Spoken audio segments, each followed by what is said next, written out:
Nel 2016 in Calabria c'erano 10,7 milioni di metri quadrati di coperture in Eternit, dati raccolti dalla regione che all'epoca cominciava a censire la presenza del materiale contenente amianto per programmare interventi di bonifica. L'indagine aveva svelato alcune situazioni molto delicate nel Vibonese, nel Reggino, ma anche nel Crotonese e nel Cosentino, con alte percentuali di tetti e altre strutture realizzate in Eternit.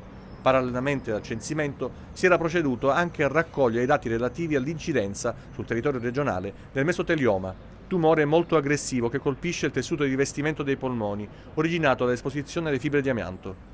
Finalmente, dopo le sollecitazioni degli ultimi anni, la Regione ha ricevuto dal Ministero dell'Ambiente 42 milioni di euro per la bonifica dell'amianto all'interno degli edifici pubblici, a fronte dei 420 milioni del totale dei fondi stanziati in tutta Italia. Fondi che saranno disponibili dopo la pubblicazione della delibera del CIPE, che ha già passato il vaglio della Corte dei Conti.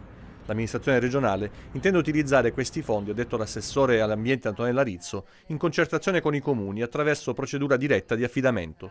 Le priorità sono state già stabilite e riguarderanno ospedali, scuole e altre strutture pubbliche. L'assessore ha poi ricordato l'approvazione della legge sul registro dei tumori, una normativa proposta dal consigliere regionale e presidente della terza commissione consiliare Michele Mirabello, che si attendeva da tempo e che ha consentito di avviare i registri tumori in tutte le province calabresi.